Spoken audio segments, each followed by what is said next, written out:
তবে আজকের এই আলোচ্য বিষয় বেঁধে নেওয়ার মূল কারণ হচ্ছে এটা যে আপনি নিজেকে যতটা স্বাধীন মনে করছেন আপনি ততটা স্বাধীন না। যতটা মনে করছেন যে আপনি বিজয় লাভ করেছেন ততটা বিজয় এখনো কিছুই আসেনি। তাই আলোচ্য বিষয় নেওয়া হয়েছে সমকালীন বাংলাদেশ এবং আমাদের করণীয়।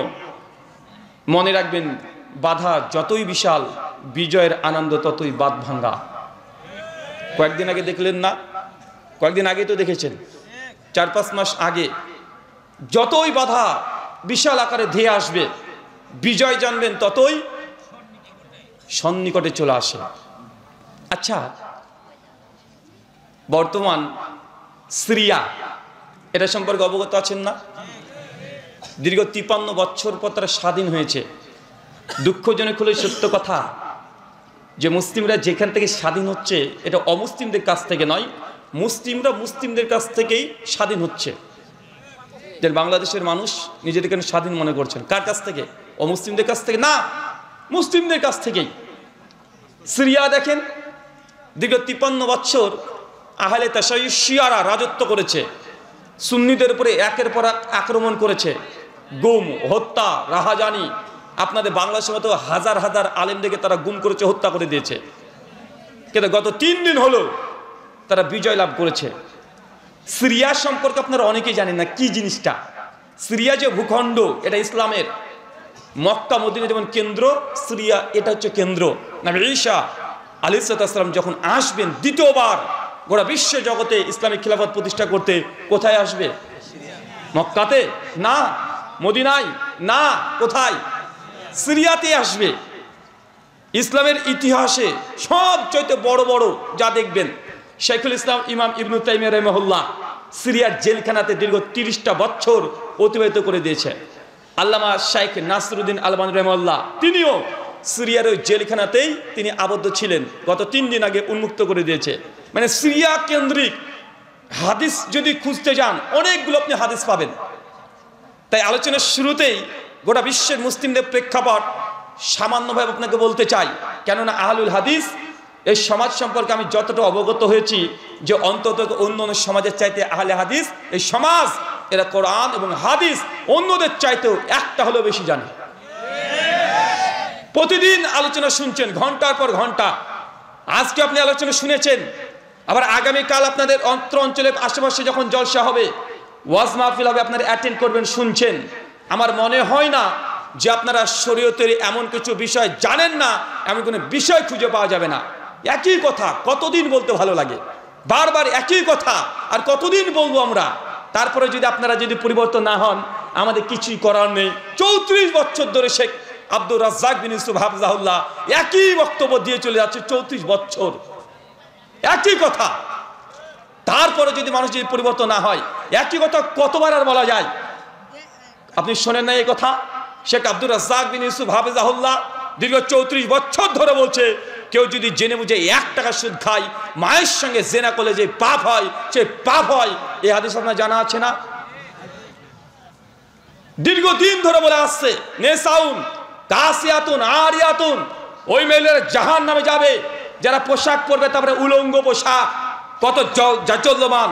দীর্ঘদিন ধরে একই কথা বলে আসছে। তারপরে যদি মেয়েরা বেহায়া নির্লজ্জের মতো সোশ্যাল মিডিয়ায় যদি ফেসবুক পোস্ট করে, তাহলে আমরা কি করতে পারি?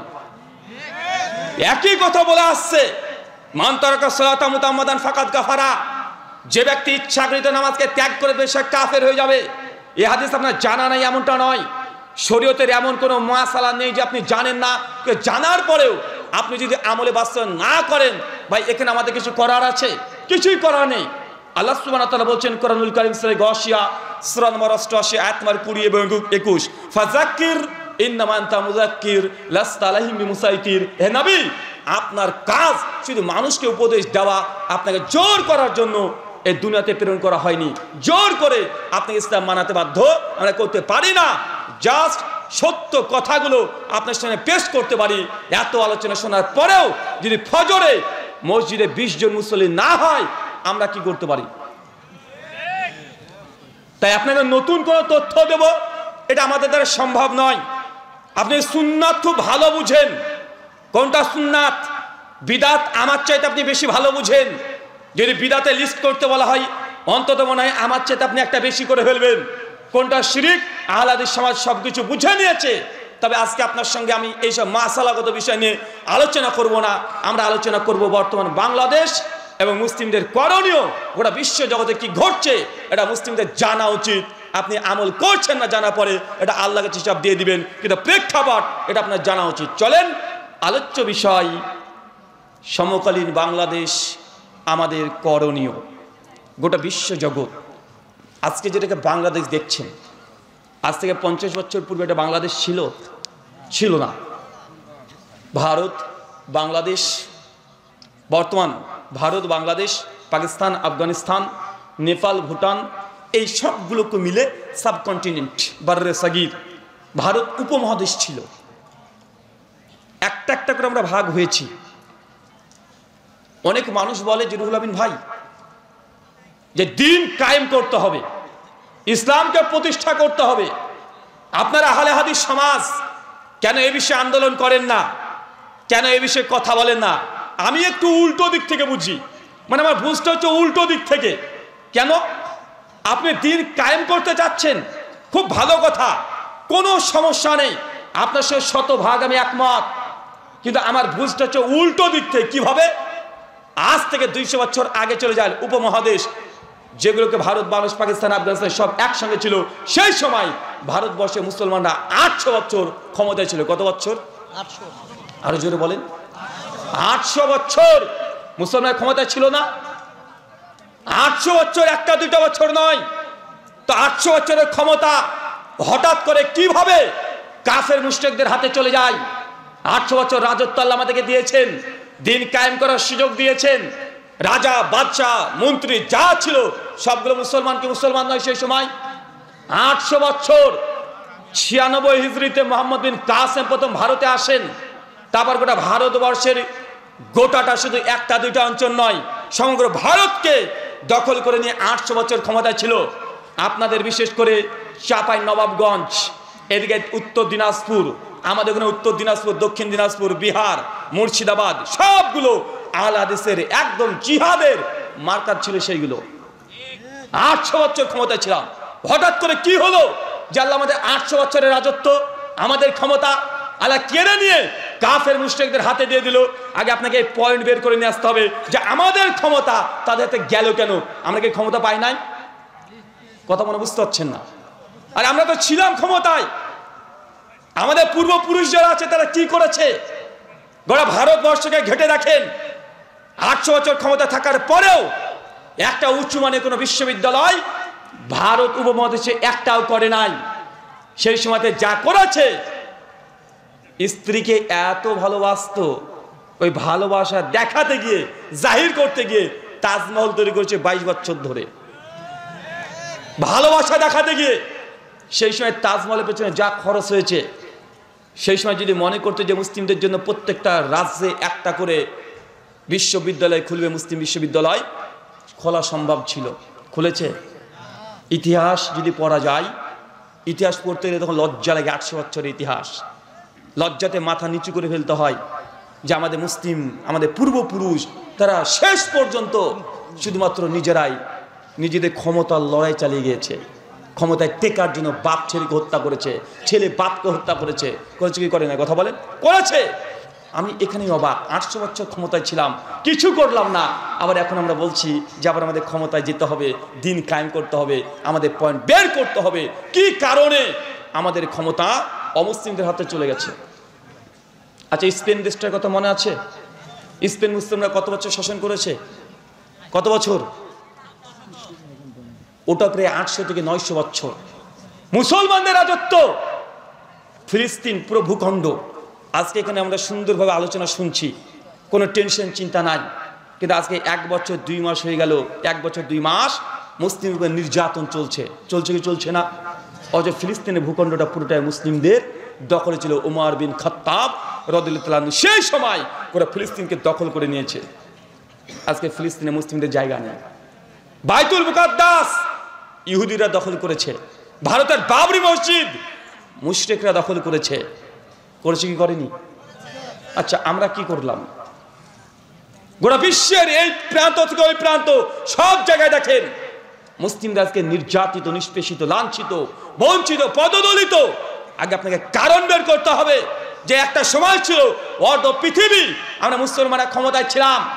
এখনো বিশ্বের 52টা রাষ্ট্র আছে যে মুসলমানের সংখ্যা গরিষ্ঠ, তারপরে মুসলমানরা কেন আজকে গোটা বিশ্ব জগতের চোখে তাকে জঙ্গি বলা হয়, তাকে সন্ত্রাসী বলা হয়, তাকে আতঙ্কবাদী বলা হয়, মাদ্রাসাকে জঙ্গি সন্ত্রাসী আতর ঘর বলা হয়, আল্লাহ নবীকে নিয়ে অপমান অপদস্থ করা হয়। এই কারণগুলো যতক্ষণ বের করতে না পাচ্ছেন মুসলিম বিশ্বে কখনো বিপ্লব ঘটানো সম্ভব নয়। আপনারা বাংলাদেশের মানুষ বললাম না, আপনারা মনে করছেন বিজয় লাভ করেছেন। জি না, আমার দৃষ্টিতে এখনো বিজয়ের কিছুই আসেনি। চলেন আপনাকে বোঝানোর চেষ্টা করি গোটা বিশ্ব জগতে মুসলিম জাতি নির্যাতনের মূল কারণ যদি হয়ে থাকে কোরআনের একটা আয়াত দেখেন, সূরা নিসা, সূরা নূর, সূরা নম্বর 24, আয়াত নম্বর 63। আল্লাহ বলছেন আল্লাযীনা ইউখালিফুনা আন আমরিহি আন তুসিবাহুম ফিতনা আন ইউসিবাহুম আযাবুন আলীম। আল্লাহ বলছেন যারা আমার নবীর বিরুদ্ধে আচরণ করবে, আমার নবী যে আদেশ করেছে তার বিরুদ্ধে যাবে, আন তুসিবাহুম ফিতনা, আমি সেই জাতিকে ফিতনা দিয়ে জর্জরিত করে দেব। মানে বুঝতে পারলেন না মনে হয়? গোটা বিশ্ব জগতে মুসলিম জাতি নির্যাতিত কেন? আল্লাহ কোরআনে বলছে। আমি গবেষণা করে, অন্য আলেম সমাজ তারা গবেষণা করে কিছু কারণ বের করতে পারে, কিন্তু আল্লাহ ডিরেক্ট এই কারণ বলে দিয়েছে। সূরা নূরের 63 নম্বর আয়াতের শেষ অংশ, ভাবার্থ আল্লাযীনা ইউখালিফুনা আন আমরিহি, যারাই আমার নবীর আদেশকে লঙ্ঘন করবে তাদেরকে দুনিয়াতে ফিতনা দিয়ে জর্জরিত করে দেব। আপনি পৃথিবীর আগের নবীদের ইতিহাস দেখেন, যে জাতি তার নবীকে অস্বীকার করেছে আর সেই জাতিকে ধ্বংস করে দিয়েছে কি দেয় নাই? দিয়েছে নাই? দিয়েছে। যতজন আছে দেখেন যারাই নবীর বিরুদ্ধে আচরণ করেছে, আল্লাহ সুবহানাহু ওয়া তাআলা সেই জাতি লূত আলাইহিস সালামের কওমকে পুরো ধ্বংস করে দিয়েছে। তাকে আর দেখাই যায় না। আদ জাতি, সামুদ জাতি একদম পুরো পৃথিবীর ভূপৃষ্ঠের সঙ্গে আল্লাহ মিশিয়ে দিয়েছে। কেন? নবী যেদিকে ডেকেছে তার সেদিকে যায় নাই, বিরুদ্ধ আচরণ করেছে। তো এই আয়াত তো আমাদের জন্য অ্যাপ্লিকেবল, এটা তো আমাদের জন্য বাধ্য। আল্লাহ কোরআনে বলছে যারাই নবীর বিরুদ্ধে আচরণ করবে তাদেরকে দুনিয়াতে ফিতনাতে জর্জরিত করে দিব। আমরা ফিতনার মধ্যে আছি না নাই? ফিতনা চতুর্দিকে ঘিরে ধরেছে। আর তারপরে বলছে আন ইউসিবাহুম আযাবুন আলীম, আর জেনে রাখো মৃত্যুর পর তোমাদের জন্য ভয়ঙ্কর আযাব আছে।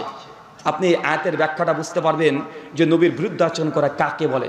চলেন একটা হাদিস দেখি, সহিহ বুখারী খুলবেন, কিতাবুল জিহাদ, হাদিস নাম্বার 3039। কি বললাম বলেন তো? এই হাদিসটা বাড়িতে নিয়ে যান আজকে। সহিহ বুখারী কিতাবুল জিহাদ, উহুদের অধ্যায়, হাদিস নাম্বার 3039।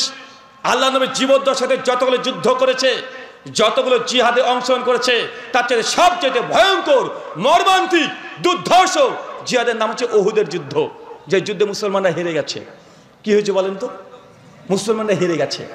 এই হেরে যাওয়া ইতিহাস বারবার পড়তে হবে আপনাকে। কেন?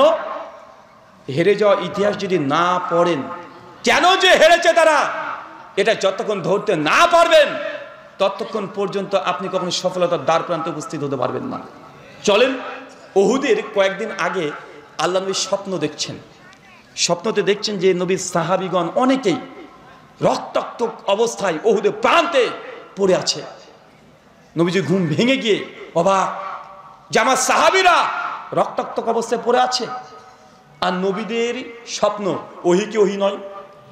ওহি না?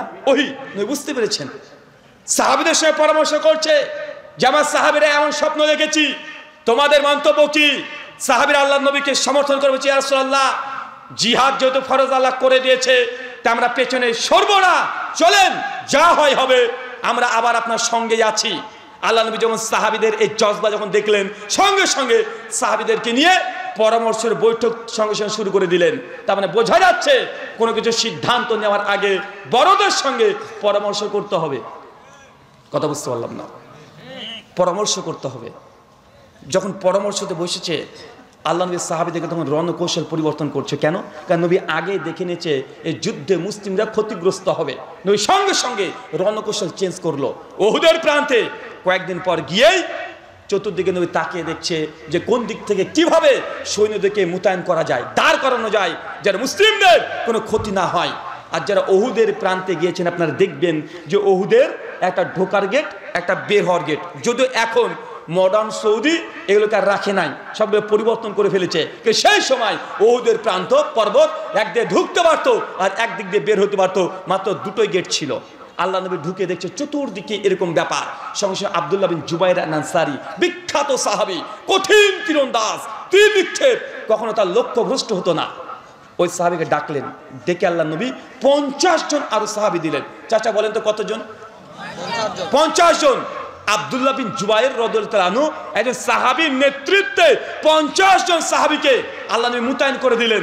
মুতায়েন করে সঙ্গে সঙ্গে বলছেন, সহিহ বুখারী 3039 নম্বর হাদিস খুলে দেখবেন, শোনো তোমরা ওই পর্বতের উপরে থাকবে, কারণ একদিক দিয়ে ঢোকার রাস্তা, একদিক দিয়ে বের হওয়ার রাস্তা। যখন কাফেররা এসে আমাদের উপরে অস্ত্র ধারণ করবে, তোরা উঁচু থেকে ওপর থেকে 50 জন গোল করে ঘিরে থাকবে, চতুর্দিক থেকে তীর নিক্ষেপ করবে, তাহলে আমাদের এই যুদ্ধে জিতে যাওয়ার আশঙ্কা সবচেয়ে বেশি। এবং এটা জেনে রাখো, যতক্ষণ আমি নবী মুহাম্মদ সাল্লাল্লাহু আলাইহি ওয়াসাল্লাম তোমাদেরকে আদেশ না করছি, ততক্ষণ ওই পাহাড় থেকে কেউ নিচে নামবে না। আল্লাহ আদেশ করে দিয়েছেন এবং বলছেন, যদি দেখো মুসলমানরা বিজয় লাভ করেছে, মুসলিমদের পতাকা উড্ডীন উড়ছে, তারপরেও আমি নবী যতক্ষণ আদেশ না করব কেউ নিচে নামবে না। যদি দেখো তোমাদের মুসলিম ভাইয়েরা পরাজয় স্বীকার করেছে, রক্তাক্ত অবস্থায় পড়ে আছে, তারপরেও তোমরা কেউ পাহাড় থেকে নিচে নামবে না, যতক্ষণ না আমি নবী তোমাদেরকে আদেশ করছি। নবী এই আদেশ করে 50 জন সাহাবীকে ওই পাহাড়ের উপরে তুলে দিয়েছে। 50 জন দাঁড়িয়ে আছে, বিভিন্ন সাহাবীকে বলছে তুমি এখানে দাঁড়াও, এইভাবে তীর নিক্ষেপ করবে, এইখানে দাঁড়াও। চতুর্দিক একদম ওহুদের প্রান্ত নবী একদম কমপ্লিটলি সাজিয়ে গুছিয়ে রেখে দিয়েছে। একদম রণকৌশল, চূড়ান্ত যুদ্ধ শুরু হবে। কিছুক্ষণ পর খালিদ বিন ওয়ালিদ, নামটা শুনতে পাচ্ছেন? এই নামটা চেনা চেনা লাগছে না? সেই সময় ওহুদের যুদ্ধে মুসলিম হয়নি, কাফের। আর খালিদ বিন ওয়ালিদ মানে আল্লাহ তার নাম দিয়ে দিয়েছে সাইফুল্লাহ। সাইফুল্লাহ মানে কি জানেন?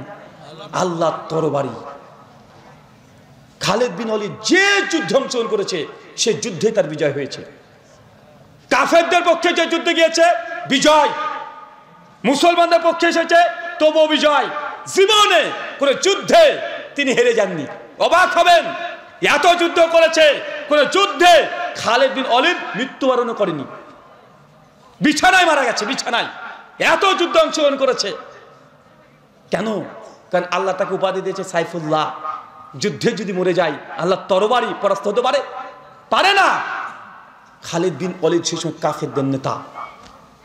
কয়েক হাজার উট আর ঘোড়া সজ্জিত অবস্থায় ওহুদের প্রান্তে ছুটে চলে আসছে মুসলিমদের বিরুদ্ধে যুদ্ধ করার জন্য। ওহুদের প্রান্তে যখন প্রবেশ করেছে, খালিদ বিন ওয়ালিদ পতাকাকে তুলে ধরেছে। পতাকা উত্তোলন মানে এখন যুদ্ধ শুরু।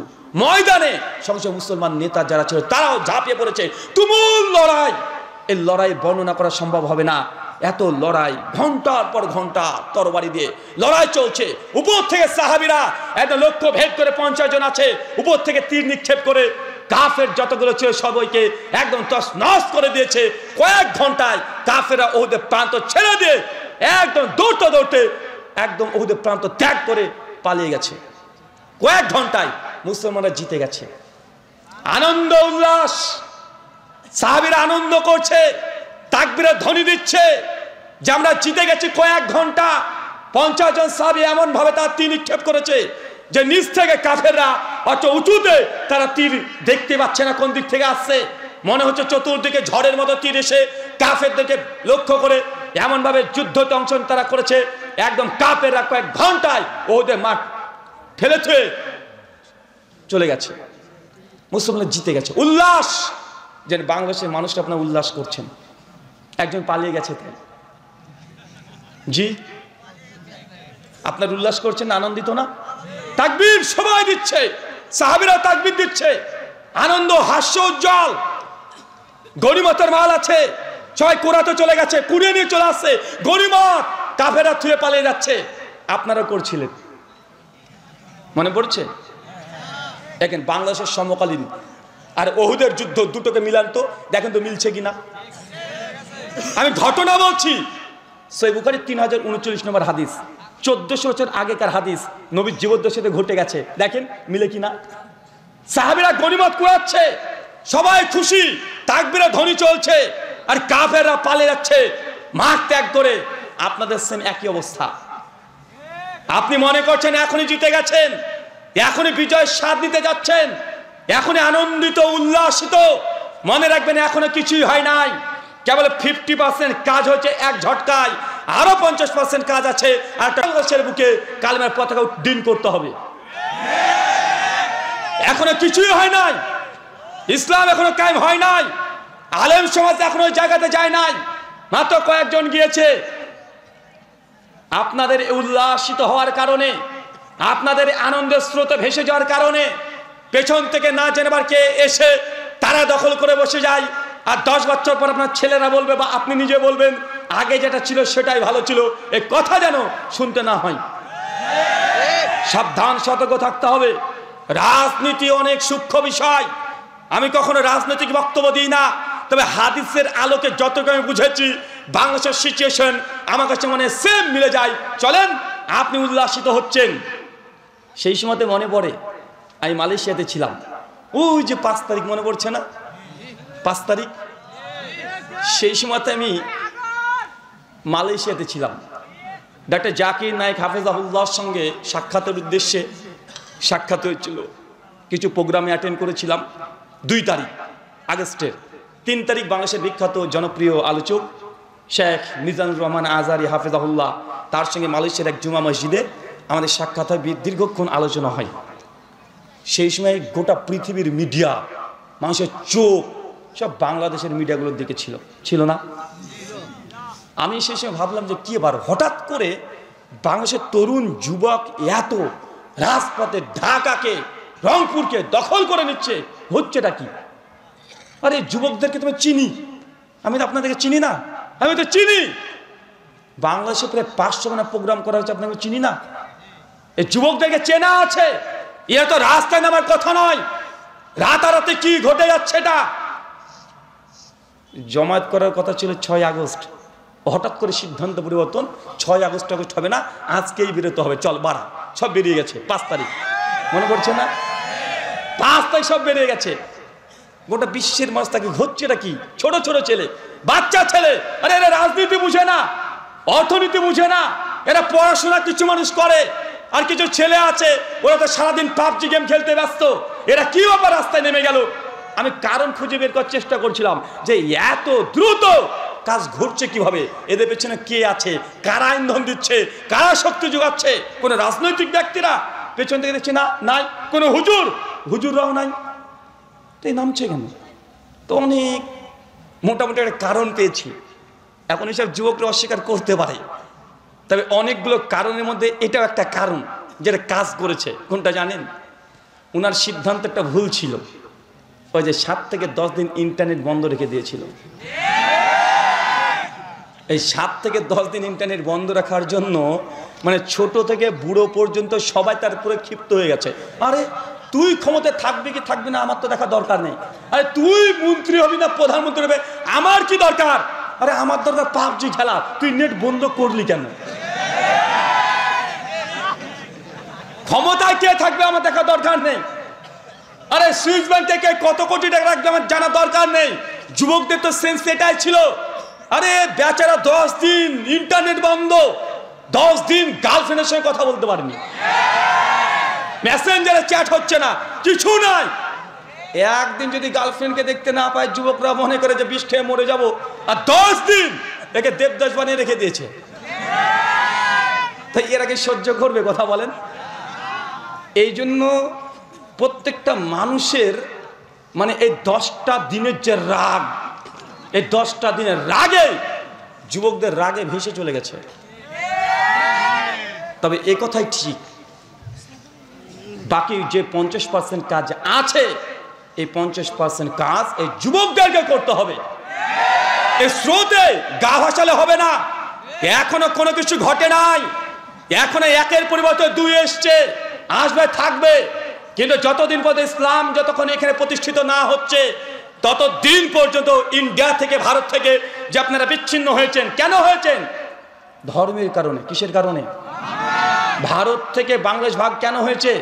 ধর্মের কারণে। এখানে ধর্ম যদি, ইসলাম যদি প্রতিষ্ঠিত না হয় তো আপনাদের বাংলাদেশের মানুষ হচ্ছে ফেলিওর। কথা বুঝতে পারলেন না? ফেলিওর। ধর্মের কেন ভাগ হয়েছে? কেন ধর্ম এখানে থাকবে না? ধর্ম আগে থাকতে হবে। কেন? ধর্মের জন্য ভাগ হয়েছে, নচেত একসঙ্গে থাকাই তো ভালো ছিল। বাংলাদেশের আপনার 18 কোটি, পাকিস্তানের 20 কোটি, ইন্ডিয়ার মুসলমান আছে প্রায় 35 থেকে 38 কোটি। যোগ করেন তো কত হলো দেখি। ইন্ডিয়ায় কত? আমরা যদি সংখ্যালঘু না ইন্ডিয়াতে, তারপরে 38 কোটি মুসলমান ওখানে আছে। আপনারা 18 কোটি আর পাকিস্তানে কত? 20 কোটি, 38 কোটি। ইন্ডিয়া একাই 38 কোটি। তাহলে 38 কত হলো? 76 কোটি। তো বলে তো 76 কোটি যদি মুসলিম যদি এক জায়গায় থাকি, পৃথিবীর কোনো যত বড়ই ফেরাউনের চাইতো জালেম শাসক যে চলে আসে, আরে ইয়াজুজ মাজুজ আসলেও তার ভাগ্য খারাপ আছে। তো ভাগ করে আমরা খণ্ড বিখণ্ড হয়ে গেছি, সবাই দুর্বল। ওখানে আমিও দুর্বল, এখানে আপনিও দুর্বল, ওখানে তারাও দুর্বল। আর গোটা বিশ্বের মানুষ, গোটা বিশ্বের রাষ্ট্রগুলো মুসলিমদের উপরে তদারকি করছে কি করছে না? তো এখানে ভাগ হয়েছে যতটুকু 64টা জেলা, অন্ততপক্ষে 64টা জেলাতে ইসলাম যদি কায়েম না হয়, আপনি ফেলিওর না? আপনি ফেলিওর। আল্লাহ সুবহানাহু ওয়া তাআলা এই আপামর জনতা যারা আছে তাকে এই কথা বোঝার তৌফিক দান করে, সকলে বলি আমিন। এই দেখেন ওহুদের প্রান্ত, কাফেররা পালিয়ে গেছে, মুসলিমরা আনন্দ উল্লাস করছে। খালিদ বিন ওয়ালিদ কঠিন ইন্টেলিজেন্ট, এত যুদ্ধে অংশগ্রহণ করেছে, আর জানা আছে কিভাবে যুদ্ধে বিজয় লাভ করতে হয়। ও বের করার চেষ্টা করছে যে আমরা হেরে গেলাম কেন হেরে গেলাম, চিন্তা করতে করতে চলে যায়, একদম ওহুদের পার করে চলে গেছে মিডিলে। খালিদ বিন ওয়ালিদ বুঝতে পেরেছে যে উপরে যে 50 জন সাহাবী ছিল তাদের তীরের কাছে আমরা নিস্তার পাইনি। খালিদ বিন ওয়ালিদ দূর থেকে এইভাবে তাকিয়ে দেখছে পাহাড়ের দিকে। পাহাড়ে যখন তাকিয়ে দেখছে 50 জন সৈনিক দাঁড়িয়ে আছে, খালিদ বিন ওয়ালিদ তার উট আর ঘোড়া নিয়ে ছুটছে।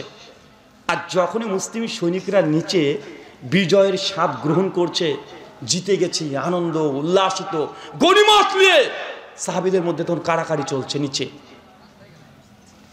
50 জন সাহাবী উপরে আছে, 50 জন সাহাবীদের মধ্যে অধিকাংশ তারা বলছে আমরা জিতে গেছি, আমাদের ভাইরা গনিমত নিয়ে নিচ্ছে, দেখো চলো আমরা নিচে যাই। তাদের মধ্যে মতভেদ তৈরি হয়ে গেছে। অধিকাংশ বলছে নিচে চলো, জিতে গেছি, কাফের পালিয়ে গেছে, ওই দেখো কাফেররা পালাচ্ছে, চলো নিচে যাই। অধিকাংশ মানুষ পর্বত থেকে নামতে শুরু করে দিয়েছে।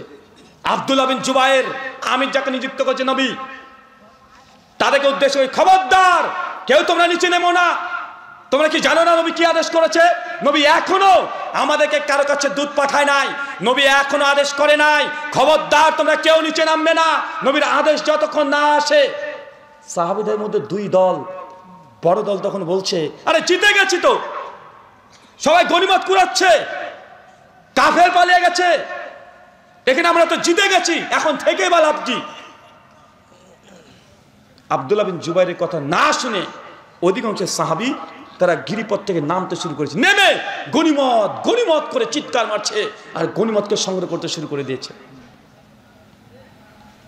খালিদ বিন ওয়ালিদ ছুটছে ঘোড়া নিয়ে, আবার তাকায়, ওই 50 জন সাহাবীর জন্য সে হেরে গেছে।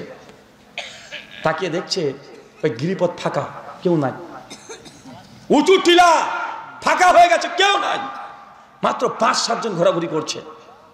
খালিদ বিন ওয়ালিদ সঙ্গে সঙ্গে তার যতগুলো কাফের সৈন্যরা ছিল, আর্মি যত ছিল, যোদ্ধা যত ছিল, সবাইকে বলছে স্টপ, এখানে থামো। একদম ওহুদের উল্টো দিকে সবাইকে দাঁড় করে দিয়েছে। খালিদ বিন ওয়ালিদ বলছে যে আমরা মুসলমানদের উপরে আবারও আক্রমণ করব। কাফেররা বলছে যে আমরা হেরে গেছি, কিভাবে আক্রমণ করব আবার? খালিদ বিন ওয়ালিদ বলছে দেখো, তাকিয়ে দেখো, গিরিপথের উঁচু জায়গা ফাঁকা হয়ে গেছে, কেউ নাই। নিঃসন্দেহে মুসলমানরা গনিমত এখন মেতে উঠেছে, আর গনিমত কুড়াতে তারা পেছন গেটকে ত্যাগ করে তার সামনের গেটে অগ্রসর হয়ে গেছে। পেছন গেট একদম ফাঁকা, কেউ নেই। খালিদ বিন ওয়ালিদ ইন্টেলিজেন্ট যুদ্ধের ব্যাপারে, সঙ্গে সঙ্গে সমস্ত কাফের সৈনিকদেরকে নিয়ে আবার নতুন করে যুদ্ধের সজ্জায় সজ্জিত হয়ে দ্রুত গতিতে, একদম তীরন্দাজ গতিতে তারা উল্টো দিক থেকে মুসলিমদের উপরে অতর্কিত ভাবে এমন ভাবে হামলা করে দিল, ওই যুদ্ধে ৭০ জন মুসলিম সাহাবী শহীদ হয়ে গেল। কথা বুঝতে পারলেন না মনে হয়? মুসলমান জিতে গেছে, উল্লাসিত করছে, আনন্দিত করছে, গনিমত নিয়ে ব্যস্ত হয়ে গেছে। কিন্তু উল্টো দিক থেকে এসে মুসলিম জাতির উপরে এমনভাবে আক্রমণ করেছে, ৭০ জন সাহাবী এই উহুদের যুদ্ধে আবারও হেরে গেছে। জিতে যাওয়া যুদ্ধ উল্টো হয়ে গেল, মুসলিম জাতির ৭০ জন সাহাবীর রক্ত সেদিন শহীদের মর্যাদা লাভ করে নিয়েছে। আচ্ছা, এই ঘটনার সঙ্গে বাংলাদেশের প্রেক্ষাপট মিল নেই? আপনার উল্লাসিত করছেন, দেখেন কত রকম কলাকৌশল চলছে। ঢাকাতে কখন ২০০ খানা গাড়ি ঢুকে যায়, কখন চিটাগাং থেকে কাকে তুলে দেয়, এই হলো চলছে না। সমস্ত কথা আমি পরিষ্কার খোলা করে বলতে পারবো না, কেন আমি আপনার দেশের মেহমান। সমস্ত কথা আমার দ্বারা বলা সম্ভব নয়, তবে সমাজদারকে এই ইশারায় কাফি। সাবধান, সতর্ক থাকতে হবে। শত্রুপক্ষ কখনো দুর্বল ভাবলে হবে না, শত্রুপক্ষ উল্টো দিক থেকে আক্রমণ করতে পারে। কয়দিন আগে তো আক্রমণ করেছিল, করেন না ভাইজান? নতুন করে ইস্যু একের পর এক বানাচ্ছে কি বানাচ্ছে না, চেষ্টা করছে যে না আবারও এই যুদ্ধের স্বাধীন যে হয়েছেন এটাকে তাদের হাতে বানিয়ে আসার অনেক চেষ্টা। শুধু কান খাড়া করে আপনাকে দেখতে হবে আর চোখগুলো দৃষ্টি দিয়ে দেখতে হবে, আপনি বুঝতে পারেন ষড়যন্ত্র আবার চলছে উল্টো দিক থেকে আপনাদের উপরে আক্রমণ করার জন্য আপনাদেরকে সাবধান এবং সতর্ক থাকতে হবে। আপনি জানেন এই উহুদের যুদ্ধে ৭০ জন, এই যুদ্ধে আমির হামজার মতো সাহাবী শহীদ হয়ে গেছে। হানজালা রাদিয়াল্লাহু আনহু এই যুদ্ধে শহীদ হয়েছে। জাবের বিন আব্দুল্লাহর পিতা এই যুদ্ধে শহীদ হয়েছে। আবু তালহা ইবনে উবাইদুল্লাহ এই যুদ্ধে শহীদ হয়ে গেছে। ৭০ জন বড় বড় সাহাবী। আপনারা যদি উহুদের যুদ্ধের ঘটনা যে কিভাবে সাহাবীরা যে শহীদ হয়েছে, আপনার চোখের থেকে পানি ঝরতে শুরু করবে। আল্লাহর নবীর দাঁত মোবারক এই যুদ্ধেই ভেঙে ২ টুকরা করে দিয়েছে। নবীজির পায়ে তীর নিক্ষেপ করেছে, পিঠে তীর নিক্ষেপ করে দিয়েছে। নবীজি এই যুদ্ধে কাফেরদের টার্গেট ছিল যে আল্লাহ নবীকে এই যুদ্ধকে যে কোনো মূল্যে হত্যা করতে হবে। স্পেশাল টিম নিয়ে এসেছে তারা। কেন?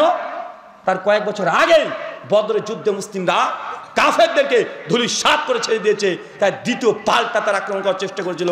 উহুদের যুদ্ধে আল্লাহ নবীকে হত্যা তাদের মূল টার্গেট ছিল। আমিরে হামজা এই যুদ্ধে শহীদ, চিন্তা করতে পারছেন? হানজালা রাদিয়াল্লাহু আনহা বিয়ে করেছে, সদ্য বিবাহিত, রাত্রিবেলা বিয়ে করেছে, বাসর করছে। আল্লাহ নবীর কাছ থেকে ঘোষণা চলে এসেছে আজকে উহুদে যেতে হবে। বাসর করেছে, স্ত্রীর সঙ্গে মিলিত হয়েছে, গোসল করার টাইম দেয় নাই। গোসল না করে উহুদের প্রান্তে মাঠে উপস্থিত হয়ে গেছে। মাঠে গিয়ে মরণপণ যুদ্ধ জিহাদ করে শহীদ হয়ে গেছে। এই যুদ্ধে আমিরে হামজা শেষ। এই যুদ্ধে একজন সাহাবী আবু তালহা ইবনে উবাইদুল্লাহ, তারা কথা শুনলে সবচেয়ে আল্লাহ নবীকে যে এই যুদ্ধে মারতে পারেনি, আল্লাহ নবীর সঙ্গে ছিল ৯ জন। কয়জন বলেন তো? ৯ জন। আল্লাহ নবী যখন আস্তে আস্তে এই কোনাতে যখন দেখছে যে না চতুর্দিকে সাহাবীদেরকে হত্যা করছে, চতুর্দিকে সাহাবীদেরকে হত্যা করছে, আল্লাহ নবী ছুটে বেড়াচ্ছে, চাচার দিকে যায়। চাচা আমির হামজা মৃত্যুবরণ করেছে, হৃদয় থেকে রক্তক্ষরণ হচ্ছে। আরেক জায়গায় দেখছে যে আরেকজন সাহাবী হত্যা করে দিয়েছে, মারা গেছে। চতুর্দিকে কান্নাকাটি চলছে, একের পর এক সাহাবীকে মেরে দিয়েছে। আল্লাহ নবীর সঙ্গে সঙ্গে ৯ জন সাহাবী নবীকে ঘিরে ধরেছে। চতুর্দিক থেকে নবীজি মিডিলে মধ্যে আছে, কেউ যেন তীর নিক্ষেপ করে আল্লাহ নবীকে শেষ করে দিতে না পারে। তারপরেও খালিদ বিন ওয়ালিদের যুদ্ধ বাহিনী এমন ভাবে সামনের দিক থেকে চলেছে, নবীকে অ্যাটাক করেছে। আল্লাহ নবীর ৭ জন সাহাবী পরপর লাইন দিয়ে কাফেরদেরকে হত্যা করার জন্য ছুটে চলে যায়, পরপর ৭ জনকে হত্যা করে দিয়েছে। নবীর সঙ্গে যারা গার্ড ছিল ৭ জন পরপর। আবু তালহা ইবনে উবাইদুল্লাহ যখন আল্লাহ নবী তীর নিক্ষেপ করছে, কাফেররা সামনে চলেছে একদম। আল্লাহ নবী আপনি নিচে বসেন, খবরদার ইয়া রাসূলুল্লাহ আপনি মাথা তুলবেন না, আপনার বুক যেন আমার বুকের পেছনে থাকে, খবরদার আপনি মাথা উঁচু করে দেখার চেষ্টা করবেন না। আল্লাহ রাসূল বারবার দেখতে যায় যে আমার সাহাবীদেরকে হত্যা করে ফেলছে, চতুর্দিকে আত্মীয়স্বজন মৃত্যুবরণ করে, নবী ছটফট করছে। আর এই দিকে আল্লাহ নবীকে তীর নিক্ষেপ করেন, কাফেররা তীর নিক্ষেপ করছে। আবু তালহা ইবনে উবাইদুল্লাহ একদম নবীর সামনে পাঁচিলের মতো দাঁড়িয়ে আছে, পরপর ৩৯টা তীর তার বুকে মেরেছে। ৩৯টা, চিন্তা করতে পারছেন? নবীর দাঁতে মেরেছে, একটা পাথর দাঁত ভেঙে গেছে। পায়ে তীর নিক্ষেপ করেছে, নবী চলতে পারছেন না। অপরদিকে একজন সাহাবীর বর্ণনা আসছে, ওকে মেরে দিয়েছে, ছটপট করছে। আল্লাহ নবী তাকে ছুটে গিয়ে তাকে কোলে মাথায় রেখেছে, নবীর মুখের দিকে তাকিয়েছে, সাহাবী মৃত্যুবরণ করেছে। এমন মর্মান্তিক ঘটনা হাদিসের মধ্যে আসছে, আপনি অবাক হয়ে যাবেন। আমার মূল কথা, যে যুদ্ধে তো সাহাবীরা জিতে গেছিল, বিজয় লাভ করেছে, কাফেররা পালিয়ে গেছে, তারপরেও এত ভয়ঙ্কর ইসলামের ইতিহাসে কোনো যুদ্ধ হয় নাই, কোনো যুদ্ধ হয় নাই। একজন কাফের এখন ঈমান আনে নাই, হঠাৎ করে দেখছে যে মুসলিমদের শহীদ যেখানে, ও লাশটা ওখানে আছে, ন্যাংরা পঙ্গু, চলতে পারে না, কিন্তু কাফের। আল্লাহ নবী বলছেন এ তো কাফের ছিল, কি ব্যাপার আমাদের শহীদের মধ্যে কেন? একজন সাহাবী সাক্ষ্য দিয়ে বলছে, ইয়া রাসূলুল্লাহ, ও কাফের ছিল, কিন্তু উহুদের কথা যখন শুনেছে ও আপনার প্রতি ঈমান এনেছে, আমার সামনে ও কালেমা পড়েছে, তারপরে বলেছে আমার খুব শখ, আমি জিহাদের ময়দানে গিয়ে এই জায়গায় তোমার তিন নিক্ষেপ হবে, আমি শহীদের মর্যাদা পাবো, এই জন্যই এই কালেমা পড়ে এই যুদ্ধে অংশগ্রহণ করেছে। আল্লাহ নবী দেখছে সত্যি ওই ব্যক্তি যে কালেমা পড়েছিল না, জিহাদের ময়দানে সে কালেমা পড়েছে, ওই ব্যক্তির এখানে তিন নিক্ষেপ হয়ে ওই শহীদের মর্যাদা পেয়েছে। আল্লাহ নবী বলছেন অথচ এই ব্যক্তি এক রাকাতও নামাজ পড়েনি, এক রাকাতও নামাজ পড়ে নাই। ৭০ জন সাহাবী নবীর আশেপাশে ঘুরে বেড়াচ্ছে, মারা গেছে। কত বেদনাদায়ক চিন্তা করতে পারছেন? মুসাব বিন উমাইর রাদিয়াল্লাহু তাআলা আনহু এই যুদ্ধে শহীদ হয়েছে। আল্লাহ নবী যখন তিন নিক্ষেপ করছে মুসাব বিন উমাইরকে, আল্লাহ নবী বলে, উমাইর, এই পতাকা, যুদ্ধের পতাকা কে উত্তোলন করে রাখবে? মুসাব বিন উমাইর বলছে আমি। ইয়া রাসূলুল্লাহ, আমাকে পতাকা দেন। পতাকা নিয়ে ছুটে চলে যাচ্ছে কাফেরদের মধ্যে। কাফেররা সঙ্গে একটা হাত কেটে নিয়েছে, আঙ্গুল কেটে নিয়েছে, হত্যা করে ছেড়ে দিয়েছে। ভয়ঙ্কর পরিস্থিতি। আল্লাহ নবী যখন চলতে পারছেন, যখন বুঝতেছেন যে না, এই যুদ্ধে আর কোনোভাবেই সাহাবীদেরকে রক্ষা করা যাবে না, আল্লাহ নবীর সঙ্গে সঙ্গে এই পতাকা আলী বিন আবি তালেবের হাতে দিয়েছে। নবী বলছেন উহুদের প্রান্ত থেকে চলো, এই ফিল্ডে থাকা যাবে না। নবী সাহাবীদেরকে নিয়ে তুই দ্রুত গতিতে উহুদের প্রান্ত ত্যাগ করে চলে আসছে, পায়ে রক্ত, চলতে পারে না, বারবার নবী উল্টো উল্টো পড়ে যায়। আবু তালহা বিন উবাইদুল্লাহ, ওই যে সাহাবী যার বুকে ৩৯খানা তীর নিক্ষেপ করেছে, যখন দেখছে যে নবী যে পাহাড়ে পরে উঠতে পারছে না, ওই ৩৯টা তীর নিয়ে নবীকে সৈন্য করে কাঁধে তুলে আল্লাহ নবীকে পাহাড়ে তুলে দিয়েছে। চিন্তা করতে পারছেন কত ভয়ঙ্কর? উহুদের যুদ্ধটা বেশি বারবার পড়বেন কেন? যে যুদ্ধে মানুষ হেরে গেছে, কি কারণে হেরে গেছে এটা আপনাকে বের করতে হবে। বলেন তো, এই যে ঘটনাটা বললাম, এই ঘটনায় মুসলিমরা যে হেরে গেছে কারণ কি? জি,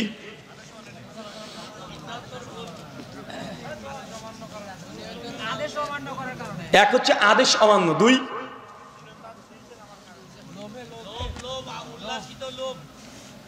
দুনিয়ার প্রতি লালসা, লোভ, নবীর আদেশকে অমান্য করা, দুটো আর বলেন, আমিরের ইতাআত না করা, 3, 4 নম্বর, যতক্ষণ কারণ বুঝতে না পারবেন ততক্ষণ পর্যন্ত হেরে যাওয়া ইতিহাস পরে শিক্ষা নিতে হয়। সে বুখারী হাদিস, আল্লাহ নবী পরিষ্কারভাবে বলে দিয়েছেন যে মুমিনরা একই গর্তে দুইবার পড়ে না। কেন হেরে গেছে? আমার দৃষ্টিতে 4টে কারণ আছে। কয়টা? 4টে। 1, আল্লাহ নবীর আদেশকে লঙ্ঘন করা। 2, আল্লাহ নবী যাকে আমির নিযুক্ত করে দিয়েছে তার আদেশকে লঙ্ঘন করা। 3, মুসলিমদের মধ্যে মতভেদ, মতনৈক্য। 4, নবীর আদেশ, নবীর কাছে সিদ্ধান্ত না নিয়ে নিজের যুক্তি, কিয়াসকে প্রাধান্য দেয়া। কয়টা বলেন? 4টে। যে তীরন্দাজ ওই 50 জন সাহাবী যদি ছোট্ট একটা ভুল না করতো, আর কয়েক ঘন্টা যদি অপেক্ষা করতো, নবীর আদেশ পর্যন্ত অপেক্ষা করতো, মুসলিম জাতির উপরে এভাবে নির্মমভাবে তারা শহীদ হতো না এই যুদ্ধে। আর 5 নম্বর এই কারণ হচ্ছে দুনিয়ার প্রতি লালসা। কি বলেন তো? লালসা ঢুকেছিল। আল্লাহ এই জন্য কোরআনে বলছেন আল্লাযীনা ইউখালিফুনা আন আমরিহি আন তুসিবাহুম ফিতনা আন ইউসিবাহুম আযাবুন আলীম। জেনে রাখো, যারাই আমার নবীর আদেশকে লঙ্ঘন করবে তাদেরকে আমি দুনিয়াতে ফিতনাতে জর্জরিত করে দেব, এবং মৃত্যুর পর তাদের জন্য ভয়ঙ্কর আযাব আছে। তবে এই আয়াত সাহাবীদের উদ্দেশ্য নাই, আল্লাহ সাহাবীদেরকে ক্ষমা করে দিয়েছেন, তারা মাগফুর, তাকে ক্ষমা করে দিয়েছে। সাহাবীরা যারা ভুল করেছিল, ত্রুটি করেছিল, আল্লাহ ক্ষমা করে দিয়েছে। কোন আয়াত দ্বারা প্রমাণিত সূরা তওবা আয়াত নম্বর 100। কিন্তু আমরা তা নয়, আমাদেরকে এই পেছনকার ইতিহাস থেকে শিক্ষা নিতে হবে, যেন বাংলাদেশেও আবারও এই জিতে যাওয়া বাংলাদেশ তাদের খপ্পরে দ্বিতীয়বার যেন না যায়। সুনান আবু দাউদ কিতাবুল ফিতান হাদিস 4299, সনদ সহিহ। একজন সাহাবী হাদিস বর্ণনা করছেন, তার নাম সৌবান রাদিয়াল্লাহু তাআলা আনহু। সৌবান রাদিয়াল্লাহু তাআলা আনহুর হাদিসগুলো দেখবেন একটু আলাদা, ডিফারেন্ট।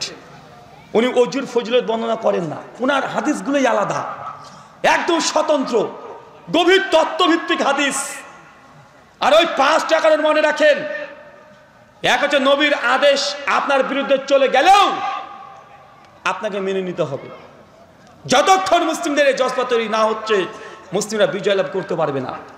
2, আপনি যাকে আমির মেনে নিয়েছেন, আপনার আমিরে জামাত যেই হোক, যাকে আপনি আমির স্বীকার করে নিয়েছেন, সে যে আদেশ করবে বাহ্যিক আপাত দৃষ্টিতে সেটা ভুল মনে হলেও তার আনুগত্য করা এটা আপনার জন্য ওয়াজিব, প্রতিবাদ করতে পারবেন না। 3, দুনিয়ার লালসা, লোভ, ক্ষমতা, আমাকে এখন চলে যেতে হবে ক্ষমতায়, সুযোগ পেয়েছে এখন ক্ষমতা নিয়ে নিতে হবে, এই লালসা যদি থাকে তাহলে মুসলিম জাতি বিজয়ের স্বাদ আবার নষ্ট হয়ে যাবে। এই এক হাদিসে সবগুলো উত্তর দেওয়া আছে। সুনান আবু দাউদ 4299 নম্বর হাদিস, আল্লাহ নবী থেকে সৌবান রাদিয়াল্লাহু তাআলা হাদিস বর্ণনা করছেন যে আল্লাহ নবী বলছেন, অচিরেই আমার উম্মতের উপরে কাফেররা এমনভাবে ঝাঁপিয়ে পড়বে, যেমনভাবে ক্ষুধার্ত একটা প্রাণী খাবার দেখলে ঝাঁপিয়ে পড়ে, ওইভাবে ঝাঁপিয়ে পড়বে। সাহাবীরা বলছেন, ইয়া রাসূলুল্লাহ, সেই দিনকে আমরা সঙ্গে কম থাকবো যে গোটা বিশ্বের কাফেররা মুসলিম জাতির উপরে ঝাঁপিয়ে পড়বে, সংখ্যায় কম থাকবো? আল্লাহ নবী জবাব দিয়েছেন, না, কখনো না। সেই সময় তোমার আমার সাহাবীরা, আমার উম্মত সংখ্যায় কম থাকবে না, তারা অজস্র হবে, অসংখ্য, গুণে শেষ করা যাবে না। দেখেন আজকে 180 কোটি মুসলমান। কত কোটি মুসলমান? 180 কোটি। আরে বদরে 313 জন ছিল। কতজন? 313 জন। আল্লাহ নবীর জীবদ্দশায় 1 লক্ষ মানুষ মুসলমান হয়েছে, মাত্র 1 লাখ।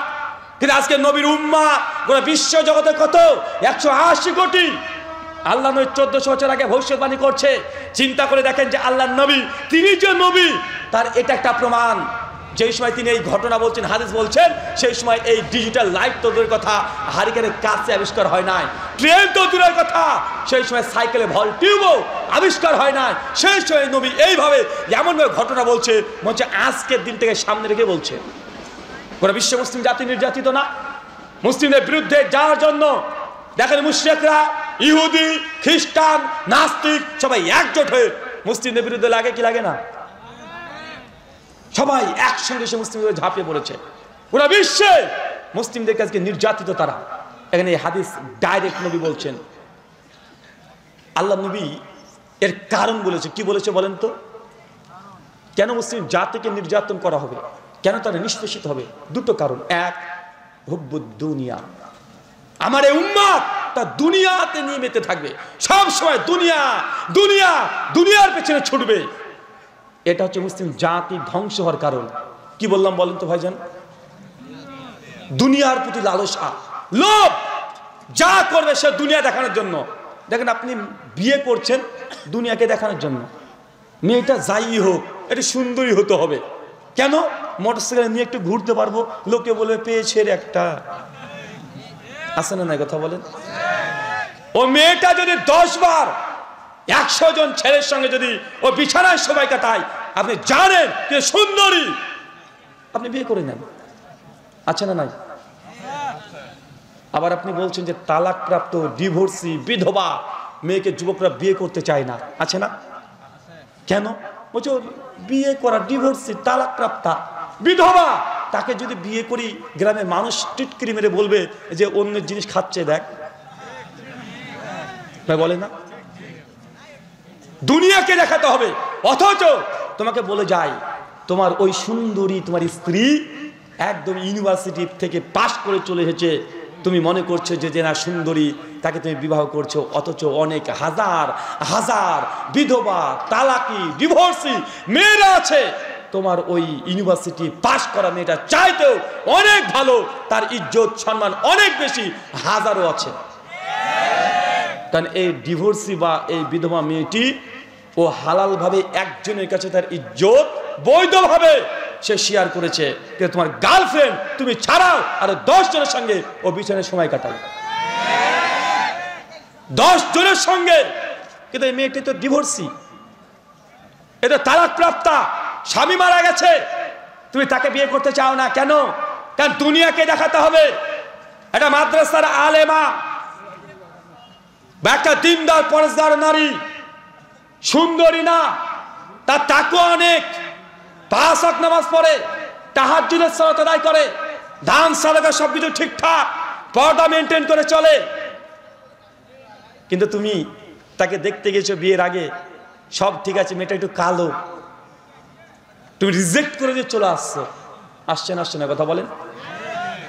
দুনিয়ার প্রতি মহব্বত, ভালোবাসা, দিনকে ভুলে যাওয়া, নবী বলছে এটা মুসলিম উম্মার ধ্বংসের কারণ। সব জায়গাতে দুনিয়াকে দেখাতে হবে, দুনিয়াকে দেখাতে হবে। আমার 500 বিঘা জমির উপরে মাদ্রাসা, আমার সংগঠন এত বড়, এগুলো চলছে কি চলছে না কথা বলেন? সব কিছু দুনিয়া, যে দুনিয়ামুখী যদি হয়ে যায় মুসলিম জাতি অচিরেই আল্লাহ নিয়ে বলছে ধ্বংসের দিকে নিপতিত হবে। সবাই দুনিয়াদার, সবাই, একদম আলেম থেকে সাধারণ জনগণ সবাই সব জায়গায় তার দুনিয়াদার। আমিও কম না, আমিও কোনদিন যদি কমিটি ওয়াজ মাহফিল করার পরে একটু বেশি টাকা দেয়, কেন জানি মনটা ভালো লাগে সেই দিন। আর কোনদিন যদি কম দেয় রাগ হয়, কেন যে রাগ হয়, কোথা থেকে যে রাগ আসে এটা নিজে বুঝতে পারে না। টাকা বেশি দিল ভালো লাগলো, কম দিয়েছে খারাপ লাগে, মানে আমার মধ্যেও দুনিয়াদারিতা আছে না? নাই, আছে। এটা আমি ব্যক্তি সমালোচনা করছি এই জন্যই, কারণ এটা উম্মতের কল্যাণের জন্য।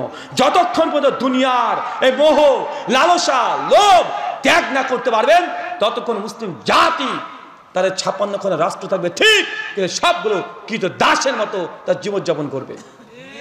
মুসলিম দেশ 98% মুসলিম দেশ, আপনার দাসত্ব করছেন এখনো কৃত দাসের মতন আছেন না? কথা বলেন, আছেন। আল্লাহ নবী হুব্বুদ দুনিয়া, দুনিয়ার লালসা। মিশকাত করলেন হাদিস 5156 নম্বর হাদিস। আল্লাহ নবী মদিনাতে যাচ্ছে, যেতে যেতে একটা মরা ছাগল বুঝেন, মারা গেছে, ছাগলটার কান ধরে তুলেছে। সাহাবীদেরকে বলছে, সাহাবী আমার, এই মরা ছাগলটাকে 1 দিনার 1 দিরহাম দিয়ে কিনবেন, মানে 1 টাকা 2 টাকা দিয়ে কিনবে? সাহাবী বলছে, ইয়া রাসূলুল্লাহ, ছাগলটা তো মরা, তারপরে কান কাটা, আর আরবরা কোনো খুঁতযুক্ত কোনো জিনিস তারা কেনাকাটা করে না, তাদের গায়রাত, ওরা সঙ্গে সঙ্গে আল্লাহ রাসূল এটা মরা ছাগল, কান কাটা, একে নিয়ে তো বিপদ, আরে তো কোনো উপকার করতে পারবে না, যদি নিয়ে নিই একটু আর গন্ধ ছড়াবে, তাকে মাটি দিতে হবে, হাজার রকম সমস্যা। ইয়া রাসূলুল্লাহ, এই ছাগলটা আমরা 1 দিনার দিয়েও কিনতে চাই না। আল্লাহ নবীর সঙ্গে সঙ্গে বলছে, শোনো, তোমাদের কাছে এই মৃত ছাগলের যেমন 5 পয়সা মূল্য নেই, 1 দিনার দিয়ে তোমার যেমন মূল্য নেই, এই দুনিয়া এমনটাই আমি আল্লাহর কাছে নিকৃষ্ট। দুনিয়ার মহব্বত, দুনিয়ার প্রতি ভালোবাসা, এটাকে কমাতে হবে। তারপরের হাদিস 5157 নম্বর হাদিস মিশকাতের, আল্লাহ নবী তিনি উদাহরণ দিয়ে বলছেন, কোন ব্যক্তি যদি তার আঙ্গুলটা সমুদ্রের মধ্যে চুবিয়ে দেয়, মানে আপনি এই পানির বোতলের মধ্যে যদি আপনি হাতটাকে চুবিয়ে দেন, চুবানোর পরে হাতের যতটুকু আপনি তুলতে পেরেছেন, এটা হচ্ছে দুনিয়া। আর যেটা গ্লাসে পড়ে আছে, নবী তো হচ্ছে সাগর, মহাসাগরের কথা, এই সাগর সহ পরিমাণ হচ্ছে আখিরাত। তবে দুনিয়া নিয়ে আমরা মেতে আছি না ভাইজান? দুনিয়া, সব জায়গাতে দুনিয়া নিয়ে আমি ছটফট করছি। 2, কারিহাতুল মাউত। মুসলিম জাতি মরতে ভয় পাবে। কি করতে ভয় পাবে? বলেন? যতক্ষণ মৃত্যুকে জয় করতে না পারবেন, মৃত্যুর ভয় হৃদয় থেকে যতক্ষণ না যাবে, সে জাতি কখনো পরিবর্তন হতে পারবে না। এই যে 5 তারিখের ঘটনা কি হয়েছে, যুবকরা মৃত্যু বুক পেতে দিয়েছে। এই যে আবু সাইদ ছিল না, বুক পেতে দিয়েছে না? যখনই তাদের হৃদয় থেকে মৃত্যুর ভয় উঠে যাবে, সেই সময় একটা জাতি ও জিতবে, বিজয় লাভ করবে। আল্লাহ তার জন্য বলছেন যে মুসলিম জাতি ধ্বংসের নির্যাতিত কারণ যে কারিহাতুল মাউত, মৃত্যুকে তারা কঠিন থেকে কঠিন ভয় করবে। আমরা মরতে ভয় পাই না, কঠিন ভয় পাই। দেখেন চাচার বয়স 80 হয়ে গেছে, ওকে যদি বলে যে চাচা আপনি তো দীর্ঘদিন ধরে অসুস্থ আছেন, এক কাজ করেন, আপনার তো 10 বিঘা জমি আছে, 5 বিঘা কাজ করেন, 5 বিঘা জমিটা আল্লাহর ওয়াস্তে মাদ্রাসা বা মসজিদকে দিয়ে দেন। চাচাকে এই কথা গিয়ে বলেন, ও ঘুরে তাকে তো জুতো দিয়ে মারবো জানিস, সর বলবে কি বলবেন এই কথা বলেন। অথচ উনি যদি অসুস্থ হয়, ওর ব্যাটাকে ডেকে বলে এই তাড়াতাড়ি জমি বিক্রি করে আমাকে ভেলুরে নিয়ে চল, ইন্ডিয়াতে নিয়ে চল, ব্যাঙ্গালোরে নিয়ে চল, বলে কি বলে না? মানে মরবে না, বাঁচবে, বাঁচতে চাই, জমি চলে যাক, আমি বাঁচতে চাই। প্রত্যেক মানুষ হৃদয় যতক্ষণ না পর্যন্ত আপনার এই মৃত্যুর ভয়কে না কাটাবেন, ততক্ষণ সে জাতি কখনো সফল হতে পারবে না। একটা বই পড়ছিলাম, একজন ইহুদির লেখক, ইহুদি কে বলেন তো? মুসলিম ভাবেন না, ইহুদি, মুসলিমের শত্রু, জাত শত্রু তারা। জুইস উইজডম বলে একটা বই লিখেছে, মানে ইহুদিরা কিভাবে গোটা বিশ্বকে জয় করবে এই জন্য। ওর মধ্যে একটা অধ্যায় রচনা করেছে, ওই লেখক দাবি করে বলছে দীর্ঘ 26 বছর আমি মুসলিমদের ইতিহাস নিয়ে গবেষণা করেছি। কে বলেন তো চাচা? ইহুদি একজন পণ্ডিত, 26 বছর মুসলমানদের ইতিহাস নিয়ে গবেষণা করেছে। কি নিয়ে? মুসলিমদের যুদ্ধের ইতিহাস। কিসের ইতিহাস বলেন তো? যুদ্ধে। ইহুদির মাথায় কিভাবে একটা পোকা ঢুকে গেছে যে মুসলিমরা গোটা বিশ্ব জগতে এত যুদ্ধ করেছে, প্রত্যেক যুদ্ধে মুসলমানরা বিজয় লাভ করে। এই জাতি কি কাজ করে যে এরা সব যুদ্ধে জিতে যায়, বিজয় লাভ করে? কি কাজ করে এরা? সমস্ত যুদ্ধকে টোটাল তার বই নিয়ে এসেছে, যে মুসলিমদেরকে গোটা বিশ্বে কত নির্যাতন করেছে। ভারতে করে নাই ভাইজান? ব্রিটিশরা লক্ষ লক্ষ মুসলিম আলেমদেরকে গাছে রাত্রেবেলা গলা কেটে ঝুলে রেখে দিয়েছে। লাখ লাখ বাগদাদের একদম মুসলিমদের বড় লাইব্রেরি, সেই সময়তে তাড়াতাড়ি এদের সময় চেঙ্গিস খা, হালাকু খা নাম শুনলে সেই সময়ের মানুষরা প্রস্রাব করে দিত। এত ভয়ঙ্কর জাতি ছিল। বাগদাদ গোটা শহরকে রাতারাতি তা ধ্বংস করে ছেড়ে দিয়েছিল। চেঙ্গিস খা, হালাকু খা, এদের ইতিহাস যদি না জানেন আপনি ইসলামের অর্ধেক ইতিহাসই জানেন না। চেঙ্গিস খা, হালাকু খাই, তাতারদের ইতিহাস রাতারাতি লাখ লাখ, এটা গল্প নয়। মানুষদেরকে হত্যা করে পাহাড় তৈরি করেছে, কবরও দেয় নাই, পাহাড় তৈরি করেছে। উঠে দেখেন ইমাম ইবনু কাসির রাহিমাহুল্লাহ আল বিদায়া ওয়ান নিহায়া 7ম খণ্ডে তাতারদের ডিটেল ইতিহাস রচনা করে রেখে গেছে। সেই সময় শাইখুল ইসলাম ইবনে তাইমিয়া রাহিমাহুল্লাহ, সেই সময়কার মানুষ, সেই সময়কার আমলের আলেম সমাজ এই চেঙ্গিস খা, হালাকু খান এদের অত্যাচার দেখে মনে করছে যে এরাই হচ্ছে প্রকৃতপক্ষে ইয়াজুজ মাজুজ। অনেকে সেই সময় বলেছে এই তাতারিয়াদেরকে, তাদের অত্যাচারের তীব্রতা কি ছিল চিন্তা করেন। যে আলেমরা বলছে নিঃসন্দেহে এই তাতারিয়া গোষ্ঠী এরা হচ্ছে চেঙ্গিস, এরা হচ্ছে ইয়াজুজ মাজুজের জাতি। কত নির্যাতন করেছে।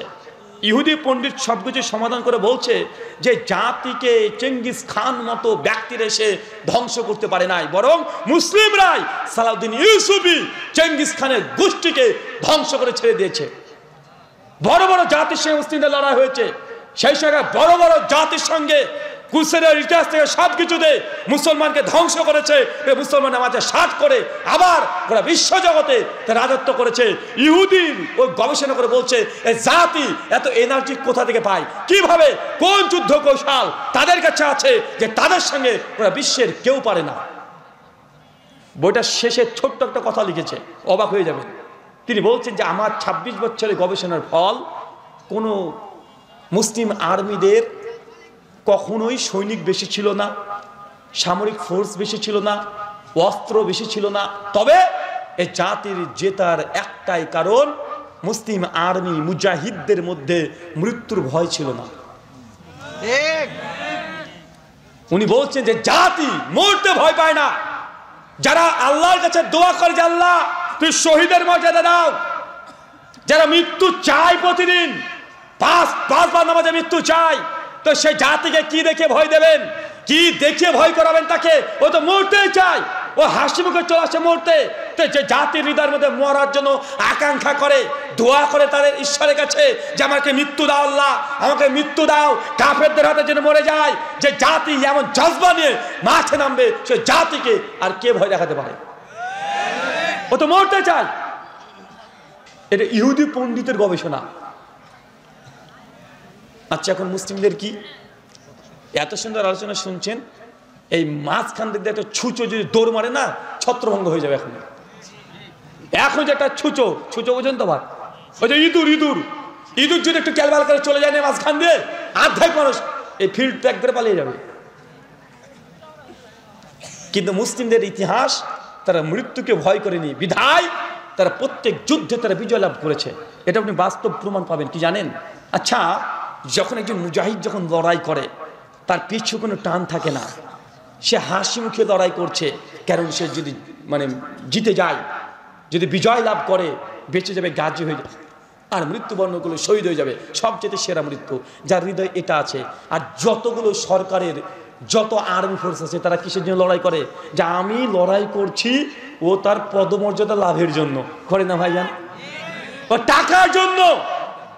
ও যদি যুদ্ধে লড়াই করে, পিছু টান আছে, আমার আব্বা আছে, মা আছে, আমার ছেলে মেয়ে আছে, স্ত্রী আছে, পিছু টান।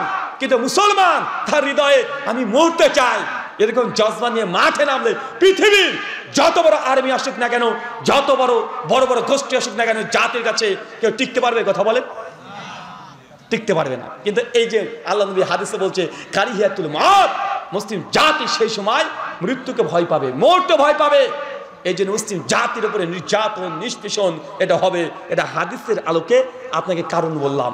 এখন আপনার মন, আপনার হৃদয়, এটা পরিবর্তন করতে হবে। সূরা রাদ সূরা 13 আয়াত নম্বর 11 আল্লাহ বলছে ইন্নাল্লাহা লা ইউগাইয়িরু মা বিকওমিন হাত্তা ইউগাইয়িরু মা বিআনফুসিহিম। আল্লাহ সেই জাতির ততক্ষণ পরিবর্তন করবে না যে জাতি নিজেরাই আনফুসিহিম, নিজেদেরকে পরিবর্তন না করছে। কথা বুঝতে পারলেন না মনে হয়?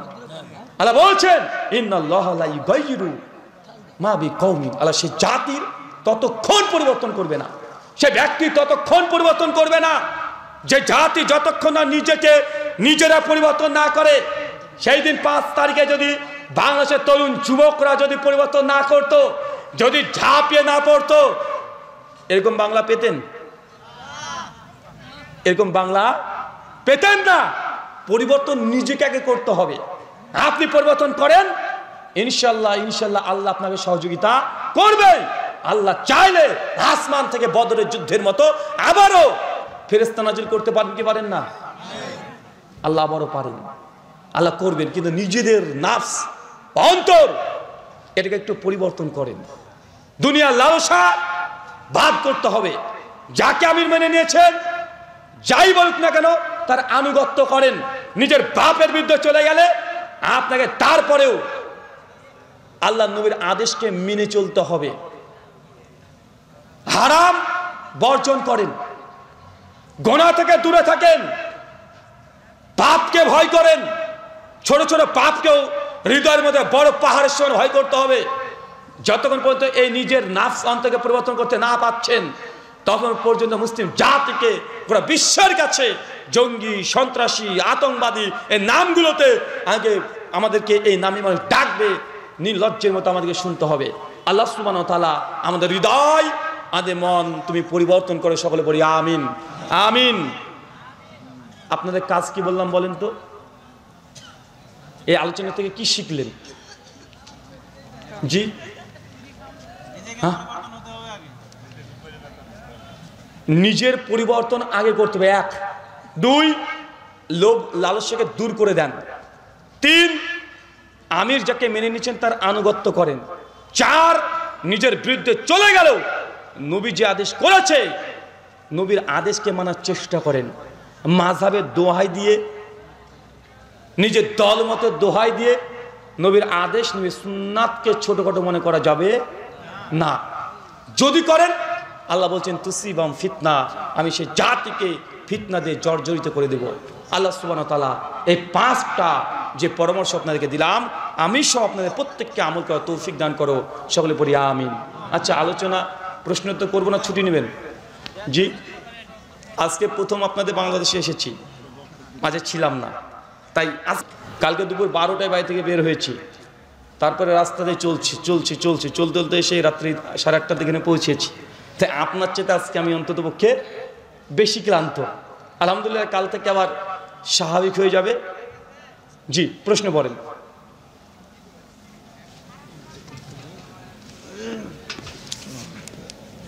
জি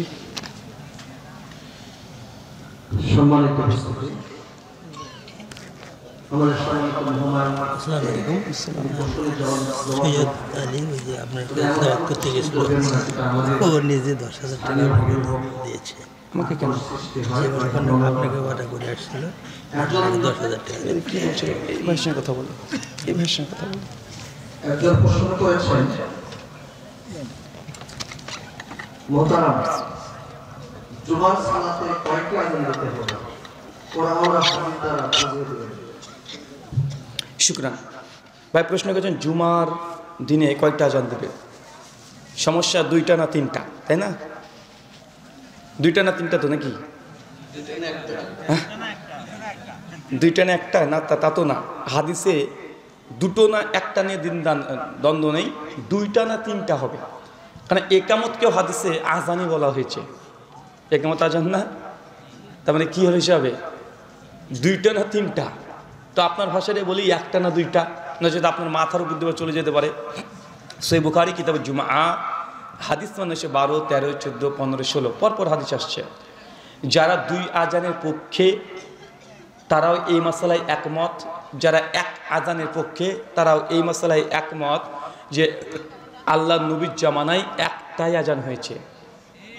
2 খলিফাই আউয়াল আবু বকর সিদ্দিক রাদিয়াল্লাহু তাআলা আনহু তার জামানাতেও একটাই আজান হয়েছে। 3 ফারুকে আজম ওমর ইবনুল খাত্তাব রাদিয়াল্লাহু তাআলা আনহু তার জামানাতেও একটাই আজান হয়েছে। চাচা এটা আপনি শোনেন, কারণ এই ঝামেলা আপনি বেশি করেন। এটা চাচার মাসালা, যুবকরা সব মেনে নিয়েছে অনেক আগে। কয়টা হবে? এখানে চাচা সমস্যা বেশি করে। 3 ওসমান বিন আফফান রাদিয়াল্লাহু তাআলা আনহু তিনিও তার জামানায় একটাই আজান দিয়েছেন, প্রায় 6 বছর লাগাতার। শেষ দিকে এসে তিনি 2 নম্বর আজান চালু করেছিলেন। আলী বিন আবি তালেব ইসলামের 4র্থ খলিফা, আল্লাহ নবী আলাইহিস সালামের জামাই, তিনি তার জামানায় কুফাতে একটাই আজান দিয়েছে। চাচা কি বুঝলেন তাহলে? 4 খলিফার মধ্যে কয় খলিফা কয়টা আজান দিয়েছে? 4 খলিফার মধ্যে 3.5 খলিফা। কয় খলিফা? 3.5 খলিফা একটা আজান দিয়েছে। 3.5 খলিফা কেন বললাম বলেন তো? ওসমান বিন আফফান রাদিয়াল্লাহু আনহু তার অর্ধ খিলাফতের মধ্যে কয়টা দিয়েছে? একটাই দিয়েছে। শেষে গিয়ে 2টো করেছে, তো 3.5 খলিফা হলো না? তো 3.5 খলিফা একটাই আজান দিয়েছে। আল্লাহ নবী কয়টা দিয়েছে? একটাই দিয়েছে। এখন বলেন তো কয়টা তাহলে উত্তম? কেন? নবীরও আমল আছে, 4 খলিফার মধ্যে 3.5 খলিফার আমলও আছে। ওসমান বিন আফফান দ্বিতীয় আজান চালু করেছেন। আচ্ছা বুঝতে পারলাম যে সাহাবীদের মধ্যে একটা মতভেদ আসলো। তাহলে 4 খলিফার মধ্যে 3 খলিফায় একটা দিয়েছে, ওসমান বিন আফফান দ্বিতীয় আজান চালু করেছে। তখন আমরা কি করব? সমাধান হাদিসেই আছে। আল্লাহ নবী বলেছেন, সহিহ বুখারী হাদিস নাম্বার সুনান জামি তিরমিজি হাদিস নাম্বার 2676, সুনান আবু দাউদ কিতাবুল ফিতান হাদিস নাম্বার 4607, মিশকাত হাদিস নাম্বার 140। আল্লাহ নবী বলছেন মৃত্যুর পর ইখতিলাফুন কাসীরা, আমার উম্মত বড় বড় মতভেদে লিপ্ত হবে। ফালাইকুম বিসুন্নতি, যখন উম্মতের মধ্যে মতভেদ হবে তখন আমার সুন্নাতকে আঁকড়িয়ে ধরো, মারি দাঁত দিয়ে আঁকড়ে ধরবে। ও সুন্নাতে খোলাফায়ে রাশিদিন ও মাহাদিন, এরপরে আমার খলিফা যারা হবে তাদের সুন্নাতকে আঁকড়ে ধরো। চাচা বলেন তো মতভেদ হলে কি করতে হয়? কথা বলেন। এক আল্লাহ নবীকে আঁকড়ে ধরতে হবে। এখন আল্লাহ নবী কয়টা আজান দিয়েছে? 2 খোলাফায়ে রাশিদিনের সুন্নাতকে আঁকড়ে ধরতে বলেছে। খোলাফায়ে রাশিদিন মানে বহুবচন, সিগায় জামা ব্যবহার করা হয়েছে। তার মানে বোঝা গেল যে খলিফাদের সুন্নাতকে আঁকড়ে ধরতে হবে। তা আরবিতে বহুবচন জামা হওয়ার জন্য কমপক্ষে কয়জন লাগবে? কমপক্ষে 3 জন লাগবে। এতটুকু তো বুঝেন নাকি? তো 4 খলিফার মধ্যে কয় খলিফা একটা আজান দিয়েছে? 3.5 খলিফা। তার মানে বহুবচন হয়েছে কি হয় নাই? হয়েছে না ভাইজান? খলিফাদের সুন্নাতকে আঁকড়ে ধরো। 4 খলিফার মধ্যে 3 খলিফা একটা, নবী একটা। কোনটা উত্তম হলো? একটা। আচ্ছা সূরা নিসা 4 আয়াত নাম্বার 59, আহলে হাদিসদের মেইন স্ট্রিম দলিল যে কোনো মতভেদকে সমাধান করার জন্য। ইয়া আইয়ুহাল্লাযিনা আমানু, হে বিশ্বাসীগণ, আতিউল্লাহ, আল্লাহর আনুগত্য করো, ওয়া আতিউর রাসূল, রসুলের অনুসরণ করো, ওয়া উলিল আমরি মিনকুম, আর তোমাদের মধ্যে যারা উলুল আমর আছে তাদের মেনে চলো, তাদের অনুগত্য করো। তার মানে বুঝে গেল আল্লাহকে মানতে হবে, নবীকে মানতে হবে। উলুল আমর, উলু এক বচন না বহুবচন? বহুবচন। তার যদি বলা হয় যে উলু বলতে কেনে খলিফা ধরেন, নেতা ধরেন, ইমাম ধরেন, ফোকাহা ধরেন, রাষ্ট্রনায়ক ধরেন, তাহলে কমপক্ষে বেশি সংখ্যক সাহাবীরা যেই আমল করেছে সেটাকে মেনে নিতে হবে, তাই তো? আল্লাহ তারপরে হচ্ছে ফাইন তানা জাতুন ফি শাইইন, আর এগুলো মানতে গিয়ে যদি মতভেদ চলে আসে, চার খলিফার মধ্যে মতভেদ চলে এসেছে, আল্লাহ হচ্ছে ফারুদ্দুহু ইলাল্লাহি ওয়া রাসূল, তোমরা আবার প্রত্যাবর্তন করো আল্লাহর দিকে আর রাসূলের দিকে। মানে আল্লাহ বলছেন মতভেদ হলে তুই কোরআনের দিকে ঘুরে যাও, হাদিসের দিকে ঘুরে যাও। চাচা, হাদিস থেকে বুঝতে পারলাম এক আজান 3 খলিফা দিয়েছে, আল্লাহ নবীও দিয়েছে। আল্লাহ হচ্ছে হাদিসের দিকে ফিরো, কোরআনের দিকে ফিরো। আচ্ছা বলেন তো কোরআনে কয়টা আজানের কথা আছে? দেখেন কোরআনে একটা আজানের কথা আছে, আছে না? সূরা জুমা 9 নম্বর আয়াত। কোরআনে একটা আয়াত আছে, সরি একটা আজানের কথা আছে, তাহলে কয়টা আজান দিতে হবে? ফতো কিন্তু আমি দিচ্ছি না রে ভাই, ফতো কিন্তু আপনারা দিচ্ছেন। আচ্ছা এখানে পয়েন্ট টু বি নোটেড, এটা মনে রাখেন, এই নুকতাটাই বার চাচা, এটা আপনি ভালো করে মনে রাখবেন। ওসমান বিন আফফান রাদিয়াল্লাহু তাআলা দ্বিতীয় আযান চালু করেছিলেন কেন এবং কোথায়? বলেন, উত্তর দেন। সহিহ বুখারী 915-16 নম্বর হাদিস, কিতাবে জুমাতে আসছে। জাওরা নামক একটা বাজার, উঁচু জায়গা, মসজিদ থেকে বাইরে। কেন দিলেন? কারণ সাহাবীরা ওই বাজারে বেচা কিনা করতেন। মসজিদে যখন প্রথম আজান, খুতবার আজান হতো, প্রথম আজান যখন হতো, ওই আজান বাজার পর্যন্ত পৌঁছাতো না, সাহাবীরাও শুনতে পেতেন না। এই জন্য তাদের নামাজ কাজা হয়ে যেত, অর্থাৎ খুতবা কাজা হয়ে যেত, খুতবা শুনতে পেত না। কেন? শেষে মাইক ছিল না, কি কথা বলেন? ছিল না। এই জন্য ওসমান বিন আফফান মনে করছেন যে খুতবা শোনা তো ওয়াজিব, সাহাবীরা খুতবাকে মিস করে দিচ্ছে, কারণ তারা বুঝতে পারছে না যে খুতবা শুরু হয়ে যাচ্ছে, প্রথম আজান শুনতে পায় না মসজিদের বাইরে থেকে। এই জন্য ওসমান বিন আফফান করলেন কি, জাওরা নামক জায়গাতে বাজারের মধ্যে একটা আজান চালু করে দিলেন। ওই আজান যখন হতো তখন তারা দোকানের কেনাবেচা বন্ধ করে দিয়ে মসজিদে চলে যেত, তারপরে খুতবার আজান দিত, সবাই খুতবা শুনতো। এটা ছিল কারণ। কথাকে বুঝতে পারলেন? তার মানে এখানে উদ্দেশ্য দুইটা। এক, মসজিদের নবী সুন্নাতি আজান বাইরে পর্যন্ত পৌঁছাচ্ছিল না, এই জন্যই দ্বিতীয় আজান চালু করেছে। চাচা এখন আল্লাহ নবীর সুন্নাতি আজান মসজিদের বাইরে যায় কি যায় না? তার মানে বোঝা গেল আল্লাহ নবীর সুন্নাতি আজান দিয়েই ওসমান বিন আফফান রাদিয়াল্লাহু আনহুর দ্বিতীয় আজান দেওয়ার যে কারণ, যে হেসিয়াত, এর মধ্যে লুকায়িত আছে। মানে প্রথম এক আজানেই ওসমান বিন আফফানের উদ্দেশ্যটা হাসিল হচ্ছে কি হচ্ছে না? হচ্ছে। তাহলে এখন এক আজান দিবেন না দুই আজান? তারপরে বলি দ্বিতীয় আজান দেওয়াটা বেদাত নয়। এখনো সেই মানে নুক্তা যদি পাওয়া যায়, ত্রুটি যদি পাওয়া যায়, এলাকাতে 10 দিন লোডশেডিং হয়ে গেছে, ধরেন মাইক চলছে না। এখন আপনি যদি মনে করেন যে একটা আজান মসজিদে দিব আর একটা আজান মসজিদের বাইরে গিয়ে দিব জুমার দিন, দেন, কোনো সমস্যা নেই, কিন্তু কোনো কারণই নেই কেন দিচ্ছেন। কারণ যদি পাওয়া যায় এখনো দেন। তবে ওসমান বিন আফফান দ্বিতীয় আজান মসজিদের ভেতরে চালু করে নাই। কোথায় চালু করেছেন? মসজিদের বাইরে। আপনি ভিতরে নিয়ে আসলেন কেন? স্থান পরিবর্তন করে দিয়েছেন, এই জন্য তো অনেকে বিদআত ফতোয়া দিচ্ছে। শেষে ইবনে ওমর রাদিয়াল্লাহু তাআলা তিনিও বিদআত ফতোয়া দিয়েছিলেন। তবে আমরা এটাকে বিদআত বলি না, তবে এক আজান দেয়, এটাই সুন্নাতে রাসূল, সুন্নাতে সাহাবা। শুকরান। আলোচনাটা একটু ডিটেল করলাম এই জন্য, কেন এটা আহলে হাদিসের মধ্যে সমস্যা, এই জন্যই। জি শেখ, 2 নম্বর।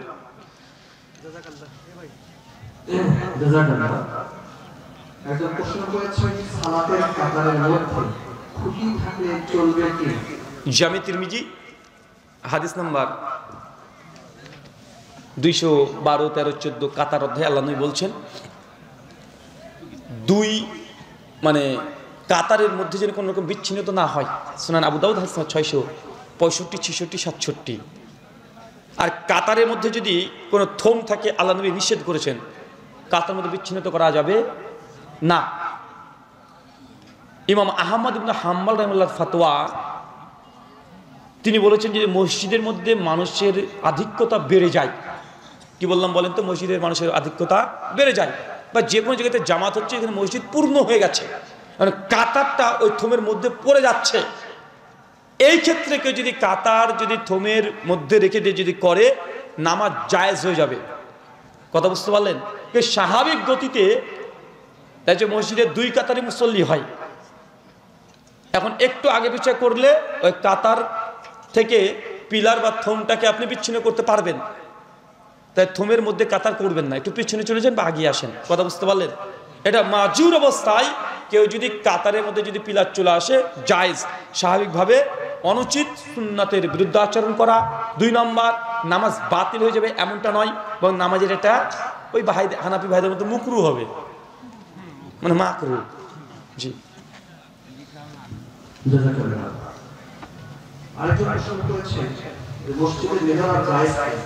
মসজিদের মেহরাব করা জায়েজ কি জায়েজ নয়? আমার ইলম মোতাবেক আমি যতটুকু জানি, মেহরাব যেটা করা হয় ওইটা আল্লাহ নবীর আমলে ছিল না, 4 খলিফার যুগেও ছিল না, সাহাবী রাদিয়াল্লাহু আনহুর জামানাতেও ছিল না। এটা ওমর ইবনু আব্দুল আজিজ রাহিমাহুল্লাহ 101 হিজরিতে তার খিলাফতের সময় তিনি মসজিদের এই মেহরাব এই পদ্ধতি তিনি নিয়ে এসেছেন, এবং সেই সময়তে যত সাহাবী এবং তাবেঈরা ছিল কেউ দ্বিমত করেনি। এটা হচ্ছে ইজমা। এটা কি বলেন তো ভাইজান? এটা হচ্ছে ইজমা। আহলুল হাদিস তারা ইজমাকে হুজ্জাত দলিল মনে করে, কিন্তু তারা যেগুলোকে ইজমার দাবি করে ওগুলো ইজমাই হয়নি, মূলত এটা ইজমা যে মেহরাব করা। আহলুস সুন্নাহ ওয়াল জামাতের কেউ দ্বিমত করেছে? কথা বলেন, কেউ করেনি। তাই এটা ইজমা দ্বারা প্রমাণিত, মুসলিম উম্মার মধ্যে কোনো মতভেদই নেই এই বিষয়ে। শুকরান। জি শেখ। আচ্ছা শোনেন, আপনাদের মাদ্রাসা উপলক্ষে আলোচনা সভা, মাদ্রাসার খরচ হয়েছে অনেক, হয়েছে না ভাইজান? টাকা চাইলে তো আপনারা তো ভয় করেন, হয়েছে জান দেবো মাল দেবো না, এরকম আছে না? যখন আমরা একটু হাদিস টাদিস বলি যে কেউ যদি মসজিদের উদ্দেশ্যে দান করেন তাহলে এই দান এই পাবেন এই পাবেন এই পাবেন, বলে তো হুজুর দান তুলতে শুরু করছে, চল রে বাবু চল, এবার যাই, আর হুজুর ওয়াজ করবে না। আর মেয়েরা হয়তো ভাবছে যে ভারত থেকে হুজুর নিয়ে আসলো, কি যে বললো কিছুই বুঝলাম না, কি শুধু কথা বলেই চলে গেল, ওয়াজই তো করলো না। মানে মেয়েরা আগে থেকে ভেবে নিয়েছে ওয়াজ বলতে মাগো এক টানে নাটক। যতক্ষণ পর্যন্ত এরকম না হচ্ছে, আর হিন্দি বাংলা গানের সিরিয়াল যতক্ষণ না পর্যন্ত না হচ্ছে, যতক্ষণ পর্যন্ত না হচ্ছে ততক্ষণ ওয়াজই মনে করে না। তো এই যুবক যারা আছে আজকের আয়োজক কর্তৃপক্ষ, আপনাদের মধ্যে চাদর নিয়ে যাবে, টাকা দিবেন না পালিয়ে যাবেন? দেবেন তো ইনশাআল্লাহ? আচ্ছা, কে কে দিবেন না তারা একবার হাত তোলেন তো। হ্যাঁ, কে কে দেবেন না? এই দুটো যাও তো। যাদের এখনো বিয়ে হয়নি তারা পকেট থেকে টাকা বের করেন, টাকা বের করে দিয়ে দেন, দোয়া করেন, আল্লাহ এই 200 টাকা দোয়া, 200 টাকা তোমার হস্তে দিয়ে দিলাম, আল্লাহ একটা পরেশগার বিবি যেন আপনার ভাগ্যে থাকে, দোয়াটা করবেন, ইনশাআল্লাহ কবুল হয়ে যাবে। জি শেখ, তৃতীয় প্রশ্ন।